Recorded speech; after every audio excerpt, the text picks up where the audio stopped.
Antes de empezar, déjenme preguntarles algo. ¿Qué saben de la guerra ítalo-turca? La mayoría de la gente no sabe nada. Quizás hayan oído hablar de Galípoli, quizás sepan que Italia quería Libia.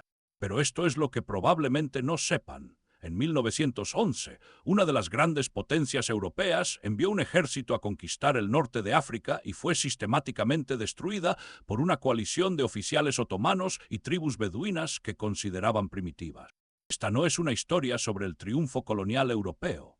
Es una historia sobre la arrogancia, los errores de cálculo y una noche de noviembre de 1911 en la que 1.200 hombres destrozaron un ejército 10 veces mayor en menos de 24 horas. Si esta historia te enseña algo nuevo, si te muestra cómo las tácticas, el terreno y el momento oportuno pueden cambiar cualquier ventaja, necesito que hagas algo sencillo. Dale a me gusta, deja un comentario, suscríbete si quieres más historias sin edulcorar, sin simplificar y sin hacerte perder el tiempo. Este canal existe porque gente como tú busca profundidad, detalles, quiere entender cómo sucedieron estas cosas. Eso es lo que encontrarás, sin tonterías, sin relleno, solo los hechos, las decisiones y la sangre. Retrocedamos a octubre de 1911. Italia acaba de declarar la guerra al Imperio Otomano. La razón es simple, quieren Libia. Los otomanos técnicamente la controlan, pero su control es débil. La costa está repleta de pequeñas guarniciones, el interior es territorio tribal y todos en Roma creen que esto será rápido. Unas semanas, quizá un mes. Desembarcar tropas, ocupar las ciudades costeras, declarar la victoria. Los otomanos son el enfermo de Europa, ¿verdad? Acaban de perder una guerra contra Austria-Hungría, aliada de Italia. Están en la ruina, atrasados, acabados. ¿Qué podría salir mal? Italia desembarca en Trípoli en octubre. El desembarco no encuentra oposición.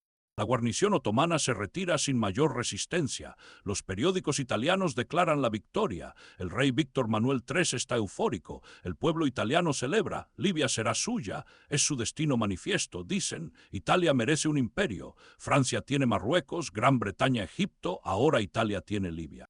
Pero los otomanos no se rindieron, se retiraron tierra adentro, se unieron a las tribus locales y comenzaron a prepararse para algo que Roma nunca esperó, una guerra de verdad. Los otomanos envían oficiales, no un ejército, solo oficiales, hombres como Enver Bey, Mustafa Kemal, Aziz Ali al-Misri.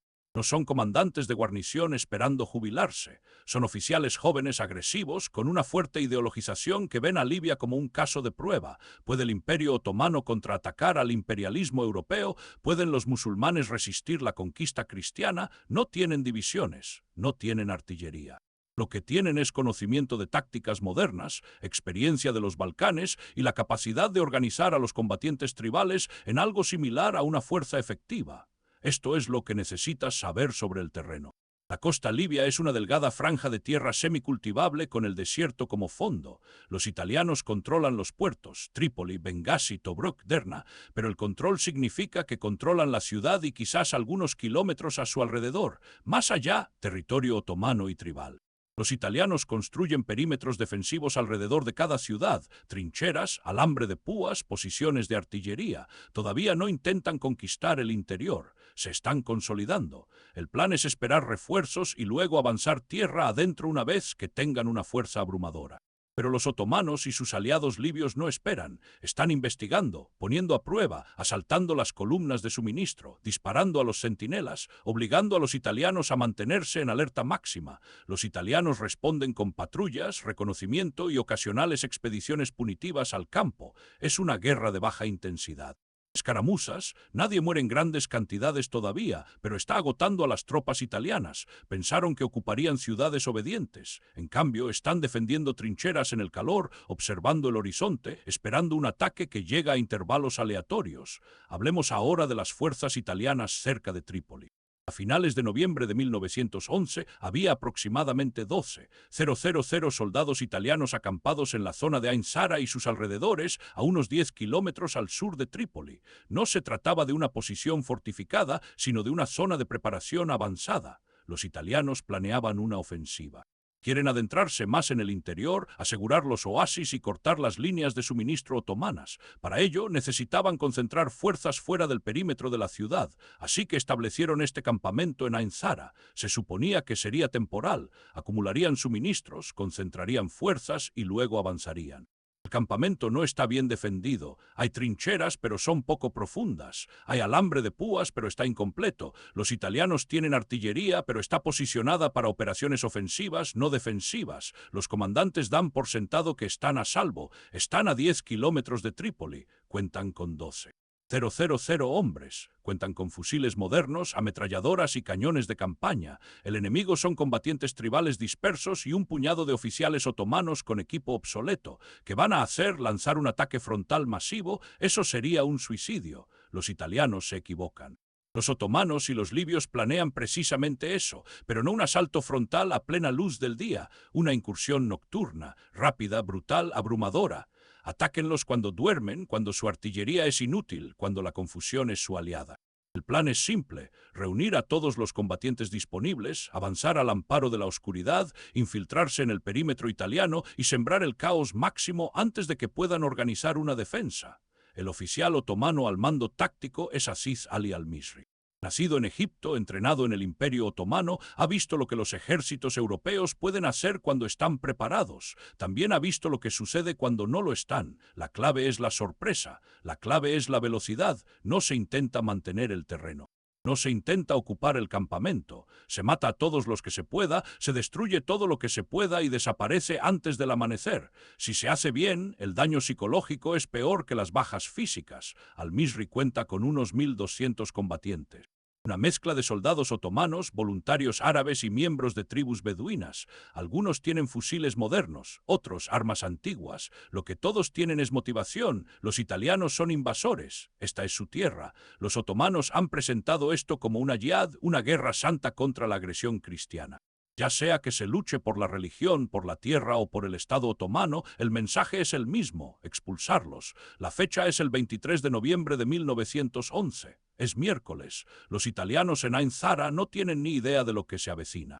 Han tenido escaramuzas, sí, han perdido hombres por francotiradores y ataques, pero nada a gran escala. Sus informes de inteligencia indican que el enemigo no tiene los efectivos ni la organización necesarios para un ataque a gran escala. Los informes son erróneos.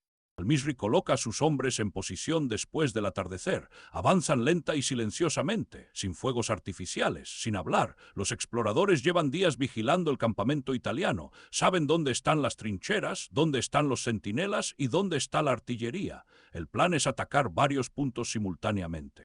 Abrumar el perímetro en varios puntos para que los italianos no puedan concentrar su defensa. El ataque comienza alrededor de las 2 de la madrugada. Está oscuro, la luna está baja. Los centinelas italianos ven movimiento, pero no pueden identificarlo hasta que es demasiado tarde.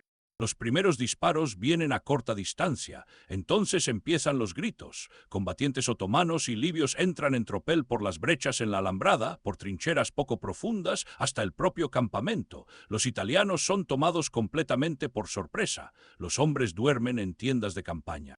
Los oficiales están en sus cuarteles. Nadie esperaba esto. Caos, puro caos. En combate nocturno no se ve a quién se dispara, no se puede coordinar, no se puede pedir apoyo de artillería sin arriesgarse a alcanzar a los propios hombres. Los italianos intentan formar líneas defensivas, pero desconocen la ubicación del enemigo. Destellos de fuego en todas direcciones, gritos en italiano, árabe y turco, hombres corriendo, cayendo, disparando a ciegas en la oscuridad. Los atacantes no intentan mantener sus posiciones, se mueven constantemente. Dispara, avanza, vuelve a disparar. Lanza granadas a las tiendas, abate con bayoneta a cualquiera que encuentres, destruye depósitos de suministros, corta las comunicaciones, crea el pánico al máximo y está funcionando. Las unidades italianas se están fragmentando, algunos grupos contraatacan con eficacia, otros se retiran hacia Trípoli, otros simplemente intentan sobrevivir hasta el amanecer.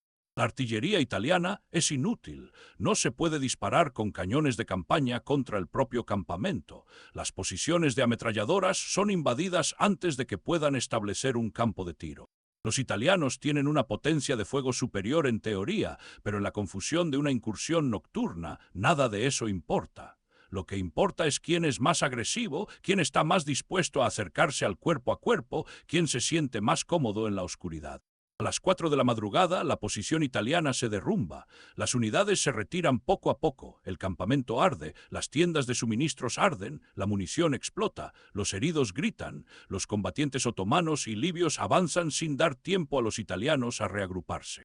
Al-Misri sabe que le quedan quizás 2 horas antes del amanecer. Después llegarán refuerzos italianos desde Trípoli y la ventaja cambiará. Los italianos huyen. No es una retirada organizada, es una derrota. Los hombres abandonan equipo, armas, todo. Se dirigen al norte, hacia Trípoli, a toda velocidad. Algunas unidades siguen intentando luchar, algunos oficiales intentan reagrupar a sus hombres, pero la cohesión ha desaparecido. Esto ya no es un ejército, es una turba que intenta escapar. Al amanecer, la batalla de Ain Zara termina. Las fuerzas otomanas y libias se retiran antes de que lleguen los refuerzos italianos. Se llevan armas, municiones, suministros, todo lo que pueden cargar. Dejan atrás un campamento en llamas, cientos de italianos muertos y una estructura de mando italiana en estado de shock.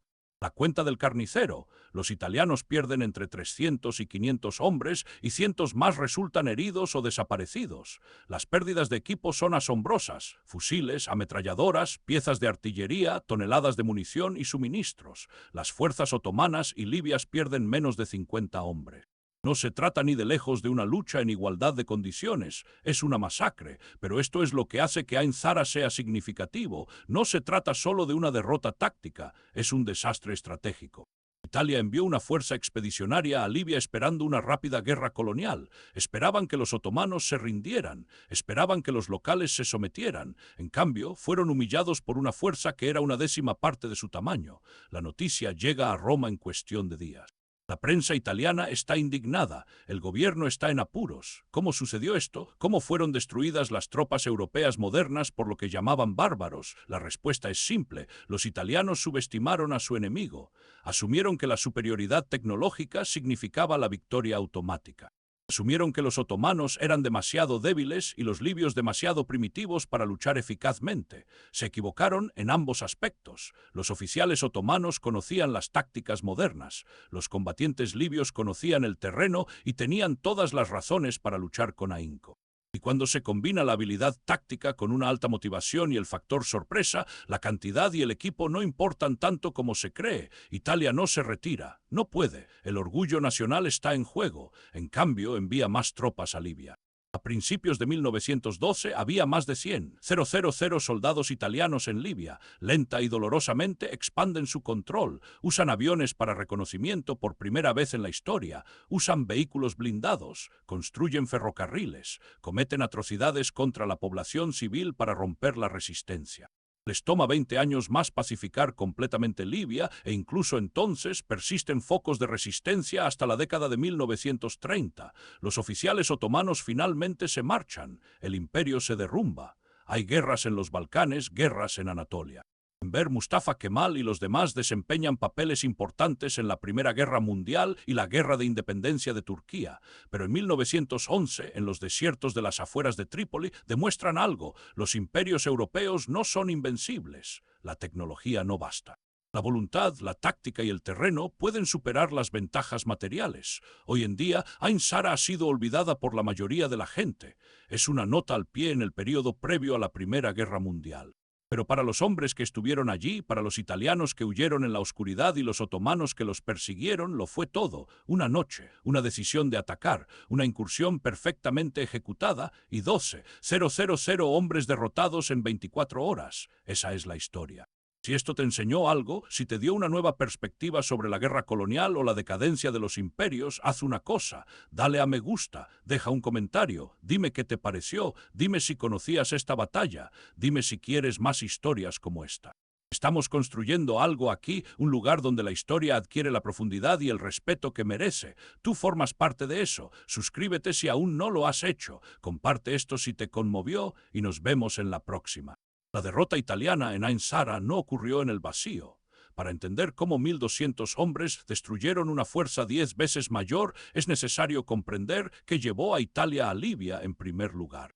Por qué los otomanos decidieron luchar y cómo una guerra que todos creían que duraría semanas se convirtió en un conflicto demoledor y brutal que duró años y sentó las bases para la Primera Guerra Mundial. Volvamos al principio. Italia en 1911 es un país joven. Unificado hace apenas 50 años, aún intenta demostrar su valía en el escenario mundial. Francia tiene un imperio enorme en África. Gran Bretaña controla una cuarta parte del planeta. Alemania se industrializa más rápido que nadie. España, a pesar de su declive, aún tiene colonias. Incluso Bélgica tiene el Congo. Italia no tiene nada. Bueno, no nada. Tienen Eritrea y parte de Somalia, posesiones coloniales tan marginales que apenas vale la pena mencionarlas. Los nacionalistas italianos están furiosos. Ven a su país como el heredero de Roma y, sin embargo, son tratados como una potencia de segunda categoría. Libia es el objetivo porque es el último territorio del norte de África que no reclama ninguna gran potencia europea. Francia controla Argelia y Túnez al oeste. Gran Bretaña controla Egipto al este. En medio se encuentra Libia, nominalmente territorio otomano, pero en realidad apenas gobernado. La presencia otomana es mínima, unas pocas guarniciones costeras, algunos administradores en Trípoli y Bengasi y nada más. El interior está controlado por líderes tribales que, aunque de palabra, se someten al sultán, operan con independencia. Italia ve esto como una victoria fácil. El gobierno italiano comienza a prepararse para la guerra en 1910. Primero la diplomacia. Firman acuerdos con Francia y Gran Bretaña. Francia no se opondrá a una invasión italiana mientras Italia respete sus intereses en Túnez. Gran Bretaña no se opondrá mientras Italia no amenace a Egipto. Austria-Hungría es aliada de Italia y apoya la iniciativa. Alemania, la otra gran potencia vinculada a los otomanos, se mantiene neutral. A mediados de 1911, Italia cuenta con autorización diplomática. Ahora solo necesitan un pretexto. El pretexto llega en septiembre de 1911. Italia lanza un ultimátum al Imperio Otomano.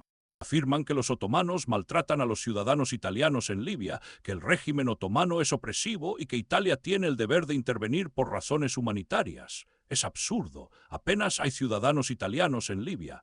La administración otomana es débil, pero no especialmente opresiva.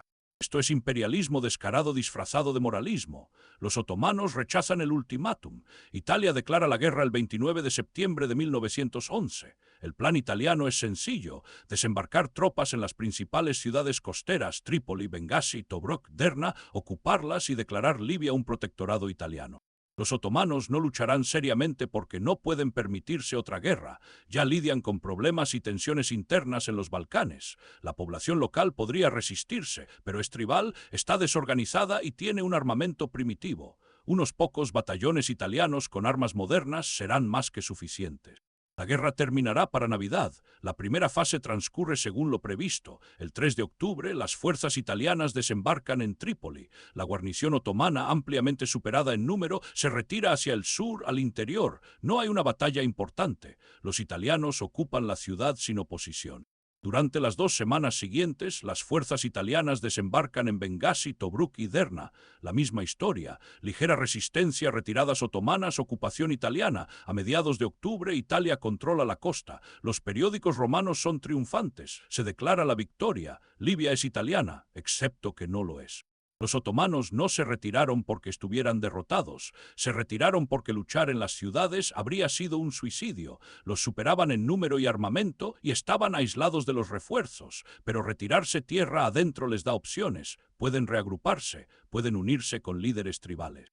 Pueden librar una guerra asimétrica, el tipo de guerra donde la cantidad y la tecnología importan menos. El Imperio Otomano toma una decisión crucial: no puede enviar un ejército a Libia. La Armada italiana controla el Mediterráneo. Cualquier barco con tropas se hundiría antes de llegar a la costa. Pero puede enviar oficiales, pequeños grupos, viajando por tierra a través de Egipto o en pequeñas embarcaciones que eviten las patrullas italianas. Estos oficiales organizarán la resistencia, entrenarán a combatientes locales y convertirán a Libia en un atolladero. Los hombres que envían no son oficiales de guarnición al azar. Enver Bey, de 30 años, una estrella en ascenso en el ejército otomano y un nacionalista comprometido. Mustafa Kemal, de 30 años, más tarde conocido como Ataturk, ya reconocido como un brillante estratega. Aziz Ali al-Misri, nacido en Egipto, entrenado en el Imperio Otomano, con experiencia en la lucha contra ejércitos de estilo europeo. Estos hombres creen que el Imperio Otomano puede salvarse, pero solo mediante la modernización y la resistencia a la invasión europea. Libia es su campo de pruebas. Llegan a Libia en octubre y principios de noviembre de 1911. Lo que encuentran es una sociedad tribal con profundos agravios contra la invasión extranjera, pero con una capacidad militar limitada. Las tribus tienen armas, rifles, algunos modernos, otros antiguos, pero carecen de coordinación, mando unificado y logística.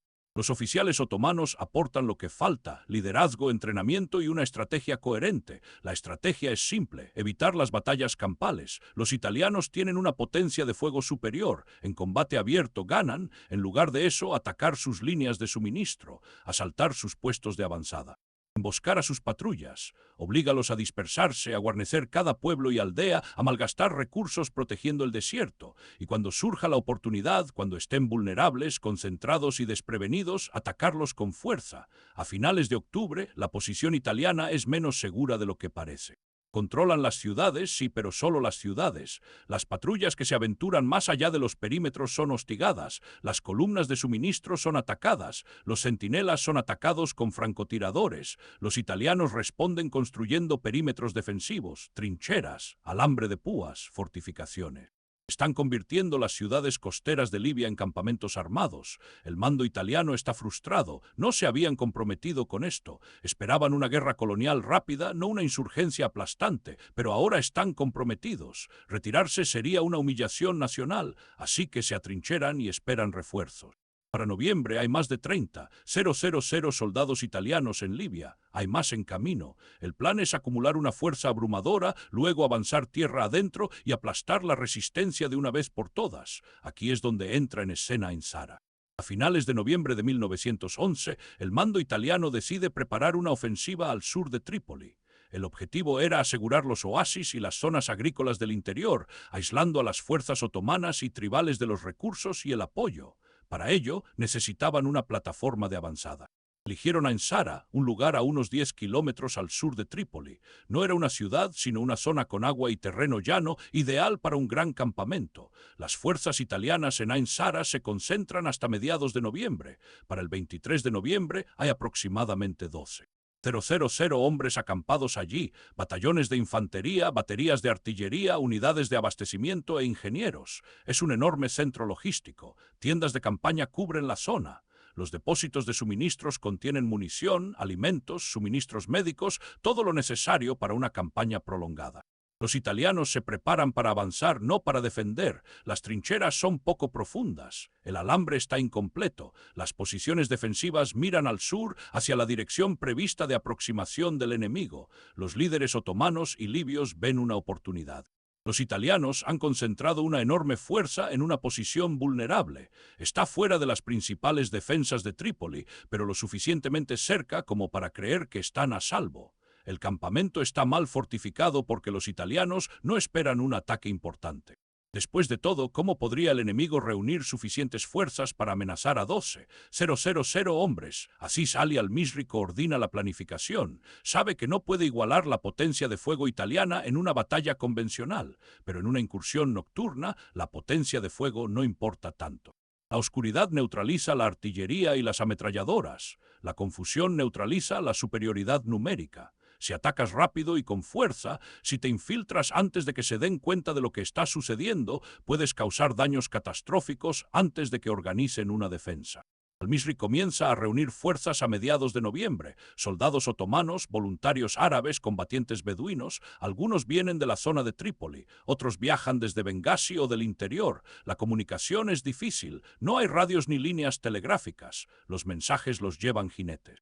Pero corre la voz, se avecina una gran operación. Estén preparados. Para el 22 de noviembre, Al-Misri tenía aproximadamente 1.200 hombres concentrados en posiciones al sur y al este de Ansara. No era una fuerza numerosa según los estándares convencionales, pero para una incursión nocturna era suficiente. La clave es la sorpresa. La clave es atacar antes de que los italianos puedan reaccionar. El plan es brutalmente simple: avanzar al amparo de la oscuridad, infiltrarse en el perímetro italiano por varios puntos. Evitar las defensas más sólidas, atacar las brechas, las secciones incompletas de alambrada, los lugares donde los centinelas están demasiado separados. Una vez dentro, dispersarse y sembrar el caos, matar a los centinelas, quemar los depósitos de suministros, invadir las posiciones de artillería. Atacar las tiendas de mando si es posible, no intentar mantener el terreno, simplemente matar, destruir y retirarse antes del amanecer. Al-Misri informa a sus oficiales el 22 de noviembre. El ataque comenzará después de la medianoche del 23 de noviembre. Los combatientes se posicionarán al anochecer. Sin fuego ni ruido, los exploradores guiarán a cada grupo a sus puntos de infiltración. Una vez que se disparen los primeros disparos, todos atacarán simultáneamente. La velocidad lo es todo, la vacilación te mata. Los combatientes se preparan, revisan sus armas, afilan las bayonetas, algunos rezan. Otros permanecen en silencio, pensando en lo que se avecina. Muchos nunca han luchado en una batalla tan grande, muchos nunca han atacado una posición fortificada, pero confían en sus comandantes, creen en la causa y saben que los italianos son vulnerables. El campamento italiano en Ain Sara, la tarde del 22 de noviembre, es rutinario. Los hombres cenan, algunos escriben cartas a casa, los oficiales juegan a las cartas. Hay centinelas apostados, pero aburridos. No ha habido actividad enemiga importante en días. Los informes de inteligencia indican que el enemigo está disperso, incapaz de un ataque a gran escala. El ambiente es relajado. Mañana continuarán los preparativos para la ofensiva. En una semana, quizá dos, avanzarán hacia el sur y por fin empezarán a ganar esta guerra con solvencia. Nadie en ese campamento sabe que se les acerca en la oscuridad. Nadie sabe que en menos de 6 horas todo se derrumbará. Las fuerzas otomanas y libias comienzan su aproximación alrededor de las 10 p.m. Pequeños grupos avanzan lentamente entre la maleza y la arena. No se habla.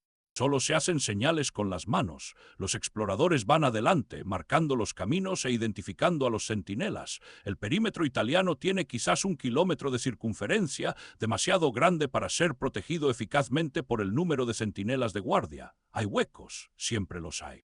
A medianoche los atacantes ya están en posición. Algunos están a menos de 50 metros de las trincheras italianas. Otros ya han cortado secciones de alambrada. Esperan la señal. Al-Misri está con uno de los grupos centrales. Consulta su reloj. En 2 horas atacarán. Los centinelas italianos no ven nada.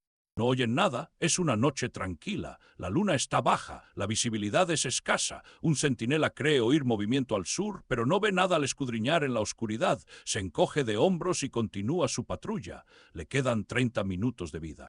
A las 2 de la madrugada se oyeron los primeros disparos, ni una sola ráfaga, disparos aislados desde varias direcciones. Los centinelas cayeron, entonces empezaron los gritos. Cientos de hombres se precipitaron hacia adelante. El perímetro italiano estalló, destellos por todas partes, gritos en varios idiomas. Hombres corriendo, cayendo, disparando a ciegas. Los italianos del campamento salen corriendo de sus tiendas, agarran sus rifles. No tienen tiempo para vestirse adecuadamente. Los oficiales gritan órdenes, pero nadie puede oírlos por encima de los disparos. ¿Dónde está el enemigo? ¿De qué dirección viene? Parece que están por todas partes. Los atacantes están por todas partes. Han traspasado el perímetro en al menos 5 puntos diferentes. Grupos están entrando en masa al campamento. Algunos se dirigen a los depósitos de suministros. Otros atacan las posiciones de artillería. Otros simplemente disparan a todo lo que se mueve. Las unidades italianas intentan formar líneas defensivas, pero no ven a quién disparan. Disparan en la oscuridad, alcanzan a sus propios hombres con la misma frecuencia que al enemigo. Cunde el pánico. Esto no es una escaramuza. Es un asalto a gran escala. ¿Cuántos enemigos hay? Miles, parecen miles. Son 1, 200 y están ganando. Las posiciones de ametralladoras italianas deberían ser la columna vertebral de la defensa. En teoría, unas pocas ametralladoras bien ubicadas pueden reducir las oleadas de atacantes. En la práctica, los artilleros son superados antes de que puedan establecer un campo de tiro efectivo. Los atacantes saben dónde están las armas, llevan días vigilando el campamento, atacaron esas posiciones primero, bayonetas en la oscuridad, los artilleros murieron a causa de sus armas. Para cuando las demás unidades italianas se dan cuenta de lo que está sucediendo, las ametralladoras han silenciado el fuego enemigo. La artillería italiana es igualmente inútil. Los cañones de campaña son armas de precisión. Se necesitan coordenadas, cálculos de alcance y la observación de los observadores. No se puede disparar a ciegas contra el propio campamento. Los artilleros intentan bajar la presión de sus cañones para disparar a quemarropa, pero los atacantes ya están dentro de las posiciones de las baterías. Combate cuerpo a cuerpo alrededor de los cañones. Artilleros con armas cortas contra hombres con fusiles y bayonetas. No es una lucha justa. El campamento arde. Combatientes otomanos y libios lanzan antorchas a las tiendas de suministros. La munición empieza a quemarse. Pequeñas explosiones retumban como petardos. Luego, explosiones más grandes al detonar los proyectiles de artillería. El fuego se extiende. Ahora hay luz, suficiente para ver, suficiente para comprender lo grave que es esto. Los oficiales italianos intentan reagrupar a sus hombres, forman cuadros, establecen líneas de fuego, se repliegan a posiciones secundarias, pero no hay posiciones secundarias. Este campamento nunca fue diseñado para ser defendido contra un asalto interno. Las defensas miran hacia afuera. Una vez que se rompe el perímetro, no hay nada. Algunas unidades italianas luchan con eficacia. Los Bersaglieri, infantería ligera de élite, forman una posición defensiva cerca del límite norte del campamento. Aguantan. Fuego disciplinado, retirada controlada cuando es necesario, cubren la ruta de regreso a Trípoli. Si el resto de la fuerza puede replegarse hacia ellos, quizás se pueda contener la situación, pero la mayoría de las unidades se están fragmentando. Los hombres corren hacia el norte, hacia Trípoli, arrojan armas. Arrojan equipo, simplemente corren. Los oficiales les gritan que se detengan, que luchen, pero el pánico es contagioso. Nadie quiere morir en la oscuridad, nadie quiere ser superado. Es mejor retirarse y reagruparse que quedarse parado y ser masacrado. Al-Misri está en el centro de la acción. No da órdenes desde la retaguardia. Está con sus hombres avanzando hacia el campamento, gritando órdenes en turco y árabe. Ve cómo las líneas italianas se derrumban. Ve cómo se propagan los incendios. Esto está funcionando mejor de lo que esperaba, pero también sabe que el tiempo es limitado. Se acerca el amanecer, llegarán refuerzos italianos desde Trípoli, necesitan acabar con esto y retirarse. La lucha es encarnizada, no hay tregua. Bayonetas, culatas de fusil, cuchillos, hombres forcejeando en el suelo. Los soldados italianos luchan por sus vidas, los combatientes otomanos y libios luchan por su territorio. Hay mucho en juego, cada tienda es una posible emboscada, cada sombra esconde un enemigo. A las 3 de la madrugada la posición italiana es insostenible, el campamento está medio destruido, los depósitos de suministros arden, las bajas aumentan, las unidades están dispersas, la estructura de mando ha desaparecido. Los oficiales superiores están muertos, heridos o huyendo. Ya no hay defensa coordinada. Pequeños grupos de hombres intentan sobrevivir hasta el amanecer. La posición de los Bersaglieri en el norte aún resiste. Unos 2,000 hombres se han concentrado allí. Proporcionan fuego de cobertura para la retirada. Cientos de soldados italianos los superan en tropel rumbo a Trípoli. Los oficiales Bersaglieri saben que no pueden resistir mucho más. Los superan en número. Están rodeados por 3 lados. Pero si logran resistir una hora más, la mayor parte de la fuerza escapará. Al-Misri reconoce la amenaza. Los Bersaglieri son demasiado disciplinados, están demasiado bien posicionados. Atacarlos directamente sería costoso y no es necesario. Su objetivo no es matar a todos los italianos, es destruir el campamento y quebrar su capacidad ofensiva. Eso está hecho. Hora de retirarse, pero sus combatientes están dispersos por todo el campamento.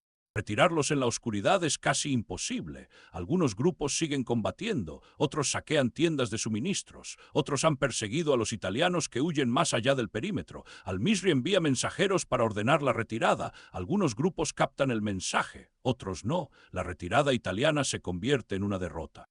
Los hombres avanzan a trompicones en la oscuridad hacia Trípoli. Algunos están heridos, otros ayudan a los heridos, muchos están solos, separados de sus unidades. El camino hacia el norte es un caos, sin orden, sin formación, solo una turba de soldados aterrorizados intentando ponerse a salvo. Los combatientes otomanos y libios los persiguen durante un tiempo, hostigando la retirada y eliminando a los rezagados, pero no se comprometen a una persecución completa. Es demasiado arriesgado. Podrían llegar refuerzos italianos desde Trípoli. Quedarse atrapados al descubierto al amanecer revertiría todo lo que han logrado. A las 4 de la madrugada, la mayoría de las fuerzas otomanas y libias se retiran hacia el sur y el este. Se llevan las armas y el equipo capturados, rifles, municiones, suministros médicos, cualquier cosa útil. También toman prisioneros italianos, aunque no muchos. En el caos del combate nocturno, la mayoría de los italianos que no escaparon están muertos. Los Bersaglieri mantienen su posición hasta las 5 de la mañana. Para entonces, el enemigo se ha replegado. Los soldados italianos supervivientes se han retirado a Trípoli. Los Bersaglieri llevan a cabo una retirada combativa, cubriendo a los últimos grupos rezagados. Llegan a Trípoli justo antes del amanecer. Amanece el 23 de noviembre de 1911. El sol sale sobre las ruinas de Ain Sara. El campamento está destruido. Las tiendas están quemadas. Los depósitos de provisiones arden sin llama, hay cadáveres por todas partes, italianos, otomanos, libios, pero sobre todo italianos. El suelo está sembrado de equipo abandonado, fusiles, mochilas, cascos, evidencia de una retirada en pánico. Los refuerzos italianos llegan de Trípoli alrededor de las 6 de la mañana. Dos batallones, tropas de refresco, listos para contraatacar, no encuentran nada. El enemigo se ha ido, solo queda destrucción. El comandante de refuerzos inspecciona la escena y comprende lo que sucedió. Esto no fue una batalla, fue una masacre. El recuento de bajas tarda días en establecerse. El mando italiano intenta inicialmente minimizar el desastre. Informan de pocas bajas, una retirada táctica y ningún revés importante. Pero la verdad es inocultable. Los supervivientes cuentan historias. Periodistas integrados en el ejército envían informes. En una semana, la realidad es de dominio público. La cifra oficial de bajas italianas es de 380 muertos y más de 500 heridos. Sin embargo, estas son estimaciones conservadoras. La cifra real probablemente sea mayor. Algunos hombres están desaparecidos, dados por muertos. Otros murieron a causa de sus heridas en los días siguientes. Otros desertaron y nunca fueron contabilizados. El número real de muertos probablemente esté entre 400 y 600. Las pérdidas materiales son asombrosas. Miles de fusiles, decenas de ametralladoras, piezas de artillería, decenas de miles de cartuchos, suministros médicos, alimentos, tiendas de campaña, equipo, todo lo necesario para sostener una ofensiva. Todo ha desaparecido, capturado o destruido. La ofensiva italiana al sur de Trípoli ha sido cancelada. No queda nada para abastecerla. Las bajas otomanas y libias son mínimas. Se estima que hubo entre 30 y 50 muertos, quizás otros 100 heridos.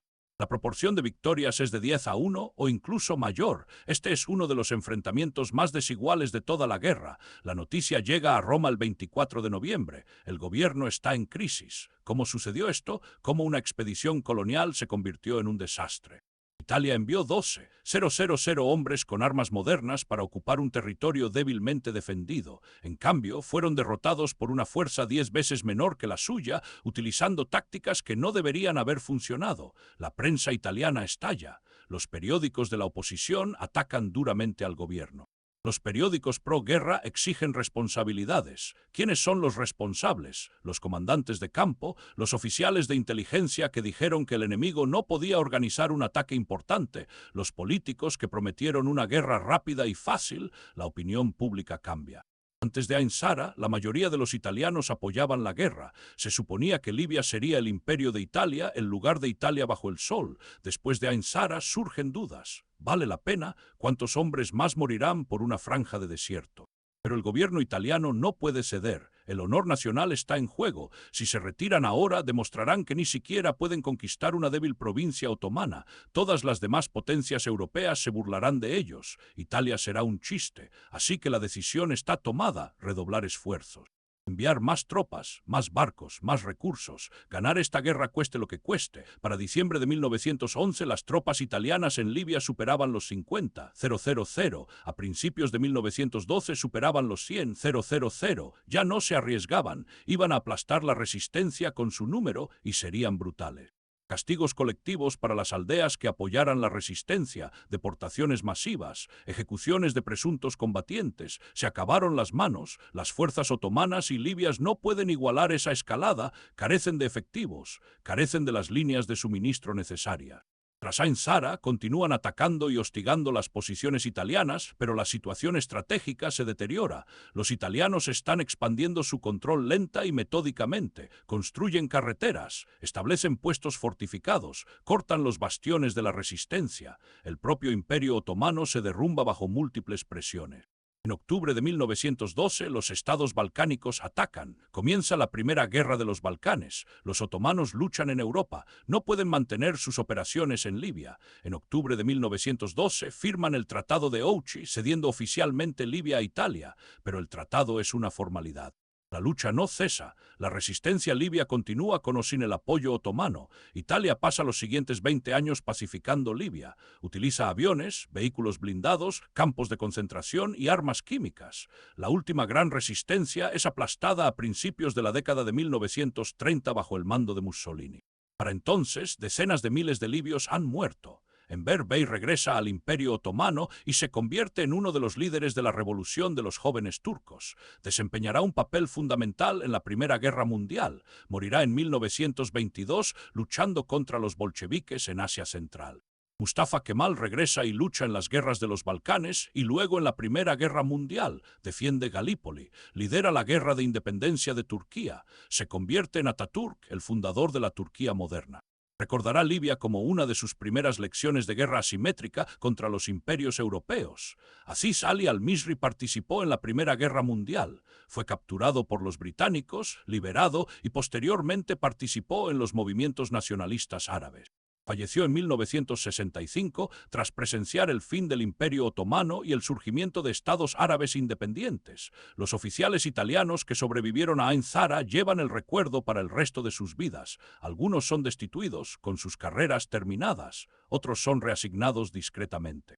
Unos pocos escriben memorias intentando explicar que salió mal. El consenso siempre es el mismo, subestimamos al enemigo, pero la importancia de Ain Zara va más allá de los individuos. Es una prueba de concepto, demuestra que los ejércitos europeos modernos no son invencibles, que la tecnología y la superioridad numérica pueden superarse mediante la táctica, la sorpresa y la determinación. Es una lección que las potencias coloniales tendrán que aprender una y otra vez durante el próximo siglo. La batalla de Ain Zara también es un anticipo de la Primera Guerra Mundial. Incursiones nocturnas, guerra de trincheras, perímetros defensivos invadidos por fuerzas de asalto de rápido movimiento. Las tácticas que funcionaron en Libia en 1911 se utilizarán a gran escala en Francia y Bélgica tan solo unos años después. Las potencias occidentales están tan concentradas en sus conflictos coloniales que no se dan cuenta de que están desarrollando las herramientas que masacrarán a una generación de sus propios hombres. La experiencia de Italia en Libia no les enseña nada. Siguen creyendo en la supremacía de la tecnología y la potencia de fuego. Cuando comience la Primera Guerra Mundial, cometerán los mismos errores a una escala aún mayor. Caporetto en 1917 será Ain Zara multiplicado por 100, todo un ejército italiano destrozado en una sola ofensiva. La lección debería haberse aprendido en 1911. No se aprendió. El Imperio Otomano usa Libia como lema de lucha. Perdieron la guerra, pero demostraron que podían luchar. Los oficiales que sirvieron allí se convirtieron en héroes. Son la prueba de que el imperio puede resistir, modernizarse y plantar cara a Europa. Esa creencia impulsa el movimiento de los jóvenes turcos y los desesperados intentos por salvar el imperio durante la Primera Guerra Mundial. Esos intentos fracasaron, pero el espíritu perdura en el movimiento nacional turco.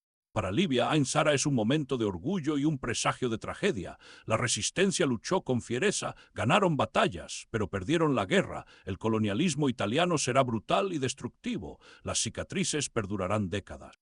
Cuando Libia finalmente logró su independencia en 1951, era uno de los países más pobres del mundo.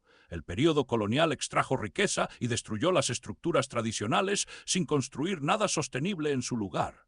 Ain Zara también es una historia sobre la mecánica de la victoria y la derrota. Los italianos contaban con todas las ventajas: número, potencia de fuego, logística y apoyo internacional. Perdieron porque cometieron errores fundamentales, subestimaron a su enemigo, no lograron asegurar su perímetro, asumieron que su superioridad tecnológica los hacía invencibles. Esos errores les costaron cientos de vidas y meses de progreso militar.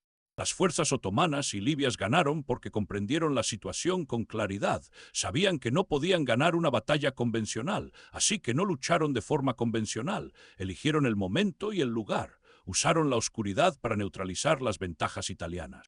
Atacaron con rapidez y se retiraron antes de que los italianos pudieran responder. Fue una guerra asimétrica ejecutada a la perfección. Aquí hay una lección más amplia sobre los imperios y la resistencia. Todo imperio se cree invencible. Todo imperio cree que los pueblos que conquista se someterán o serán fácilmente derrotados. Todo imperio aprende lo contrario con el tiempo. Roma lo aprendió de las tribus germánicas. Gran Bretaña lo aprendió en Afganistán. Estados Unidos lo aprendió en Vietnam. Italia lo aprendió en Ain Zara.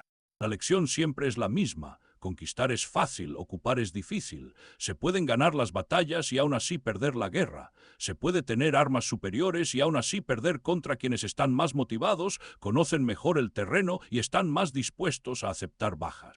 La tecnología no garantiza la victoria. La voluntad sí. Ain Sara también revela algo sobre la naturaleza de la sorpresa en la guerra. Sorprender no consiste solo en pillar al enemigo desprevenido. Se trata de crear una situación en la que sus ventajas se conviertan en desventajas.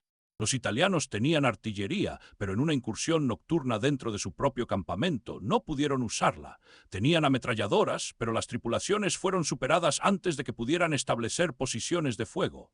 Eran superiores en número, pero en la oscuridad y la confusión, la coordinación era imposible. Toda su fuerza quedó neutralizada por las condiciones de la batalla, por eso funciona la guerra asimétrica. El bando más débil no intenta igualar las fortalezas del enemigo, crea condiciones donde esas fortalezas no importan. El Vietcong no luchó contra los blindados estadounidenses en campo abierto. Los afganos no se enfrentaron a los helicópteros soviéticos a plena luz del día. Las fuerzas otomanas y libias no atacaron las fortificaciones italianas a plena luz del día. Eligieron cuándo, dónde y cómo luchar. Esa decisión les dio la ventaja a pesar de su inferioridad material. La psicología de la batalla también importa. Los soldados italianos en Ain Sara no eran cobardes, eran tropas profesionales con entrenamiento moderno, pero fueron atacados en las peores circunstancias posibles, de noche en su propio campamento, cuando creían estar a salvo.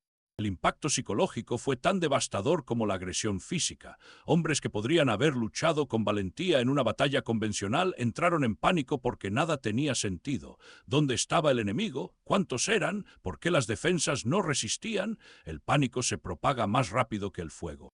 Un hombre que corre provoca a otro. Pronto unidades enteras se retiran sin órdenes. Los oficiales pierden el control. La cadena de mando se rompe. Lo que era un ejército se convierte en una turba. Esto es lo que ocurrió en Ain Sara. Las fuerzas italianas no perdieron porque todos los soldados fueran derrotados. Perdieron porque se derrumbó la cohesión. Una vez que eso sucede, la cantidad no importa. Un ejército de 12,000 hombres en pánico es más débil que una fuerza disciplinada de 200. Las secuelas de Ain Sara muestran otro patrón, la negación institucional. Inicialmente, el ejército italiano intentó minimizar la derrota, clasificó informes, manipuló las cifras de bajas, culpó a los comandantes locales mientras protegía a los generales que planearon la campaña. Este es el comportamiento habitual de los ejércitos que sufren derrotas inesperadas. Admitir errores fundamentales requeriría cambios sistémicos y las instituciones se resisten al cambio, pero la verdad siempre sale a la luz. Los sobrevivientes hablan, los periodistas investigan, los políticos de la oposición exigen respuesta. En cuestión de semanas, la magnitud del desastre era de dominio público. El gobierno italiano se enfrentó a una disyuntiva: reconocer el fracaso y cambiar de estrategia, o redoblar esfuerzos y esperar que una fuerza abrumadora pudiera salvar la situación. Optaron por esta última. Es la elección que toman la mayoría de los imperios. Retirarse es políticamente imposible, por lo que la escalada se convierte en la única opción. La escalada finalmente funcionó. Italia conquistó Libia, aunque tardó mucho más y costó mucho más de lo que nadie imaginó en 1911. Pero la victoria fue hueca. Libia nunca se convirtió en una colonia rentable. Los costos de la pacificación superaron cualquier beneficio económico. Cuando Italia perdió la Segunda Guerra Mundial, también perdió Libia. Todos esos años de lucha, todas esas vidas perdidas para nada. Esto plantea una pregunta. ¿Fue toda la campaña libia un error? En retrospectiva, obviamente sí. Italia ganó poco y perdió mucho, pero la retrospectiva es fácil. En 1911, los líderes italianos miraron el mapa y vieron una oportunidad. Vieron a Francia y Gran Bretaña repartiéndose África. Vieron a su propio país abandonado. La decisión de invadir Libia tenía sentido dentro de la lógica del imperialismo. La ejecución fue defectuosa, pero el pensamiento estratégico era típico de la época. Todas las potencias europeas hacían cálculos similares. Las colonias eran símbolos de estatus. Los imperios medían su grandeza por la extensión del territorio que controlaban. Los beneficios económicos eran secundarios al prestigio. Italia quería ser respetada como gran potencia y las grandes potencias tenían imperios. Así que invadieron Libia, esperando una victoria fácil, y en su lugar obtuvieron Ain Sara. La batalla también ilustra la importancia de la inteligencia. Los italianos creían saber a qué se enfrentaban. Sus informes indicaban que el enemigo estaba disperso, desorganizado, incapaz de operaciones a gran escala. Esos informes eran erróneos. Los oficiales otomanos llevaban semanas organizando la resistencia. Se habían coordinado con los líderes tribales, habían reunido una fuerza de ataque, habían explorado las posiciones italianas, sabían exactamente lo que hacían. Los italianos, mientras tanto, desconocían casi por completo a su enemigo, desconocían la capacidad militar otomana, desconocían el apoyo local a la resistencia, desconocían el terreno y la cultura. Se basaban en suposiciones racistas, eran primitivos, no podían luchar eficazmente y se derrumbarían ante los soldados europeos modernos. Esas suposiciones provocaron la muerte de cientos de hombres. Las fallas de inteligencia son un tema recurrente en la historia militar. El exceso de confianza genera complacencia. La complacencia conduce a un reconocimiento deficiente. Un reconocimiento deficiente significa estar ciego cuando el enemigo ataca. El patrón se repite en todas las épocas. Pearl Harbor, la ofensiva del Tet, la guerra del Yom Kippur. Diferentes contextos, el mismo error, subestimar al enemigo porque se asume la superioridad. Ain Sara debería haber sido una llamada de atención, no lo fue. 3 años después estalló la Primera Guerra Mundial y los ejércitos europeos se vieron obligados a abandonar la lucha porque aún creían que la tecnología y la moral garantizaban la victoria. Aún creían que la guerra colonial les había enseñado valiosas lecciones. Se equivocaban. Las lecciones de la guerra colonial, movilidad, flexibilidad, tácticas asimétricas, se ignoraron en favor de los asaltos frontales y la guerra de desgaste. Millones de personas murieron como resultado. Los oficiales otomanos que lucharon en Ain Sara comprendían la guerra moderna mejor que muchos de sus homólogos europeos. Comprendían que la tecnología era una herramienta, no una garantía. Comprendían que la táctica importaba más que el equipo. Comprendían que la motivación y la sorpresa podían superar la superioridad material. Estos fueron los mismos oficiales que defenderían Galípoli, que lucharían en el Cáucaso, que intentarían salvar al Imperio Otomano del colapso. Fracasaron al final, pero no porque no comprendieran la guerra. Fracasaron porque el imperio estaba podrido desde dentro. Las ambiciones coloniales de Italia en Libia sentaron las bases para futuros desastres. Cuando Mussolini llegó al poder, intensificó la campaña de pacificación, utilizó campos de concentración, ejecutó a líderes tribales, utilizó armas químicas contra civiles. La brutalidad fue extrema incluso para los estándares coloniales. Libia se convirtió en un laboratorio de violencia fascista. Las tácticas desarrolladas allí se utilizarían posteriormente en Etiopía y contra oponentes políticos en la propia Italia. El legado del colonialismo italiano en Libia persiste. La infraestructura era extractiva, diseñada para exportar recursos en lugar de desarrollar el país. Cuando Libia obtuvo su independencia en 1951, era extremadamente pobre. El descubrimiento de petróleo cambió la ecuación económica, pero las estructuras políticas permanecieron débiles. La inestabilidad que azota a Libia hoy tiene sus raíces en el período colonial. Ain Sara fue solo el comienzo de un siglo de violencia. Para el Imperio Otomano, Libia fue una causa perdida desde el principio. No pudieron reforzarla, no pudieron reabastecerla. Los oficiales que enviaron lucharon con brillantez, pero la brillantez no puede superar la imposibilidad estratégica. El imperio agonizaba, los Balcanes se desvanecían, la propia Anatolia pronto estaría amenazada. Libia era un espectáculo secundario, un lugar donde los jóvenes oficiales demostraban su valía antes de ser llamados a frentes más críticos, pero el impacto psicológico de Ain Sara fue importante. Demostró que la resistencia era posible, demostró que los ejércitos europeos podían ser derrotados. Esa creencia sostuvo el esfuerzo bélico otomano durante la Primera Guerra Mundial, sostuvo el movimiento nacional turco en la década de 1920. El imperio murió, pero la idea sobrevivió. Podemos luchar, podemos ganar, no tenemos que someternos a la dominación europea. Por eso Ain Sara importa más allá de sus consecuencias militares inmediatas. Fue una victoria simbólica. Demostró que los colonizados podían derrotar a los colonizadores, al menos en batalla. Esa prueba inspiró movimientos de resistencia en todo el mundo colonizado. Si los otomanos y los libios pudieron destrozar un ejército italiano, tal vez otros podrían hacer lo mismo con las fuerzas francesas, británicas u holandesas. La era de la conquista colonial fácil estaba llegando a su fin. Ain Sara fue una de las primeras señales.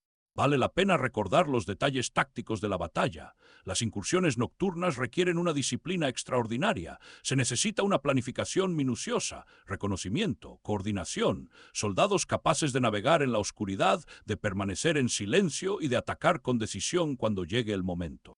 Las fuerzas otomanas y libias en Ain Sara ejecutaron el plan casi a la perfección. Esto no ocurre por casualidad, ocurre porque los oficiales entrenaron a sus hombres, planificaron meticulosamente y se adaptaron a las circunstancias. Comparen eso con la defensa italiana, mal planificada, seguridad perimetral inadecuada, sin contingencias para un asalto interno, exceso de confianza en la superioridad tecnológica. Cuando llegó el ataque, toda la estructura se derrumbó. Esto es lo que pasa cuando se asume la incompetencia del enemigo, no se prepara para el peor de los casos. Y entonces ocurre el peor de los casos y no se está listo. Las academias militares modernas estudian a Ain Sara como un caso práctico de guerra asimétrica y fracaso defensivo. Las lecciones son claras. Nunca subestimes al enemigo, asegura tu perímetro, mantén la conciencia situacional y prepárate para ataques sorpresa incluso cuando parezcan improbables. Estos son principios obvios, pero se violan constantemente. Cada generación de oficiales debe reaprenderlos a través del fracaso. El coste humano de Ain Sara va más allá de las cifras de bajas. Los soldados italianos que murieron eran jóvenes, muchos de ellos en su primer despliegue. Llegaron a Libia creyendo formar parte de una gloriosa misión imperial. Murieron confundidos y aterrorizados en la oscuridad. Sus familias en Libia recibieron telegramas con explicaciones vagas, muertos en combate, sin detalles. El gobierno no quiso explicar cómo murieron sus hijos en una huida descontrolada. Los combatientes otomanos y libios que murieron creían estar defendiendo su tierra y su fe, conocían las probabilidades, atacaron de todos modos. Algunos eran soldados experimentados, otros eran agricultores y pastores que se alzaron en armas cuando los italianos invadieron. Ahora están prácticamente olvidados. No hay monumentos, no hay memoriales, solo nombres en los registros militares otomanos si es que se registraron. La guerra es así, las historias individuales se desvanecen. Lo que queda es la narrativa estratégica. Italia invadió Libia, los otomanos resistieron, hubo una batalla en Ain Sara, hubo bajas, la guerra continuó, la realidad humana, el miedo, el dolor, la pena se desvanece en la abstracción, pero para los hombres que estaban allí lo era todo. El soldado italiano corriendo en la oscuridad, oyendo disparos a sus espaldas, sin saber si llegaría vivo a Trípoli. El combatiente libio entrando al campamento, impulsado por la adrenalina y la fe. El oficial otomano intentando mantener el control mientras la batalla se convertía en caos. Estos son los momentos que definen vidas. Para algunos acabaron con ellas. Ain Sara nos recuerda que la historia se forja con decisiones individuales bajo una presión insuperable. Al-Misri decide lanzar el ataque. El comandante italiano decide dónde colocar a sus centinelas. El soldado decide si resistir y luchar o huir y sobrevivir. Toda decisión tiene consecuencias. Multiplica esas decisiones por miles y tendrás una batalla. Multiplica las batallas por docenas y tendrás una guerra. La guerra por Libia duró años. Ain Sara fue solo un combate. Pero fue ese combate el que destrozó las ilusiones italianas. Después de Ain Sara sabían que no sería fácil, sabían que el enemigo podía luchar, sabían que los soldados italianos podían morir en grandes cantidades. Ese conocimiento lo cambió todo. La guerra se volvió más cruenta, más brutal, más total. Los italianos se quitaron los guantes porque comprendieron que estaban en una lucha real. ¿Podrían los italianos haber ganado la guerra de otra manera? ¿Podrían haber negociado con los otomanos, ofrecido concesiones y evitado el derramamiento de sangre? En teoría sí, en la práctica no.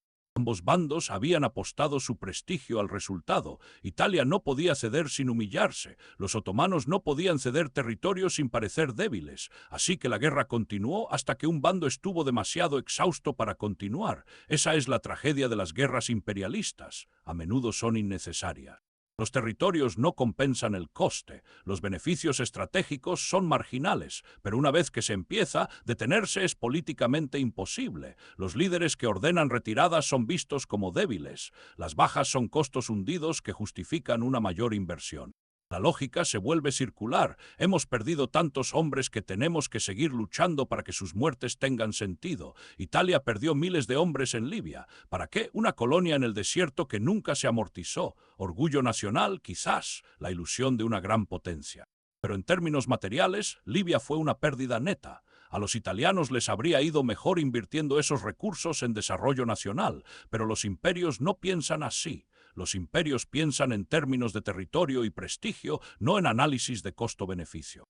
El Imperio Otomano se enfrentaba a un cálculo diferente. No podían controlar Libia, pero podían hacer pagar a los italianos por tomarla. Cada baja italiana era una pequeña victoria. Cada mes que la guerra se prolongaba era un triunfo propagandístico. No somos el enfermo de Europa. aún podemos luchar. Ese mensaje impactó al público interno y externo, ganó tiempo, mantuvo la moral, no salvó al imperio pero retrasó su colapso. Ain Sara encaja en este panorama estratégico más amplio. No fue decisivo en el sentido convencional, no cambió el resultado de la guerra, pero sí cambió la percepción. Demostró al mundo que los otomanos aún podían resistir, dio esperanza a otros movimientos de resistencia, complicó los planes de Italia. En la guerra asimétrica, esas victorias psicológicas y simbólicas son tan importantes como el control territorial. La historia de Ain Sara termina donde empezó, con una pregunta sobre lo que sabemos y lo que hemos olvidado. La mayoría de la gente nunca ha oído hablar de esta batalla. No se enseña en las escuelas fuera de Italia, Turquía y Libia. No aparece en las historias populares de la Primera Guerra Mundial, a pesar de que forma parte de la misma época e involucra a algunas de las mismas personas. Ha sido olvidada, pero los patrones que revela son eternos: exceso de confianza, subestimación, sorpresa, pánico, victoria contra todo pronóstico. Estos patrones se repiten a lo largo de la historia, los detalles cambian, los nombres cambian, las armas cambian, pero la dinámica subyacente sigue siendo la misma. Por eso es importante estudiar batallas como la de Ain Sara. No porque esta batalla en particular cambiara el mundo, sino porque muestra cómo funciona realmente. Las guerras no las gana el bando con mejor equipo, las gana el bando que aprovecha mejor sus ventajas y explota las debilidades del enemigo con mayor eficacia. Ain Sara lo demostró en 1911. Miles de otras batallas lo han demostrado desde entonces. Seguimos olvidando la lección, seguimos asumiendo que la tecnología, la cantidad de efectivos o la rectitud garantizan la victoria, seguimos equivocándonos. Así que esto es lo que Ain Sara nos enseña: respeta a tu enemigo, prepárate para lo inesperado y nunca des por sentado que estás a salvo. Los italianos aprendieron esa lección a las malas. 12.000 hombres acamparon en el desierto, creyéndose seguros, y al amanecer la mitad corrían para salvar sus vidas. Una noche, una decisión de atacar, una incursión perfectamente ejecutada, y todo cambió. Ese es el poder de Ain Sara. No el número de víctimas ni las consecuencias estratégicas, sino el recordatorio de que la complacencia mata. El recordatorio de que las guerras se ganan pensando, adaptándose y aprovechando las oportunidades. El recordatorio de que el desvalido puede ganar si elige el campo de batalla con sabiduría. Si has llegado hasta aquí, si esta historia te ha dado que pensar, haz una cosa: dale a me gusta, deja un comentario contándome qué sabías sobre la guerra ítalo-turca antes de este video, dime qué te sorprendió, dime qué quieres aprender a continuación. Este canal existe porque gente como tú busca una historia profunda, que muestre su complejidad y que trate estos eventos con la seriedad que merecen. Suscríbete si aún no lo has hecho. Hay más historias como esta, más batallas de las que nunca has oído hablar.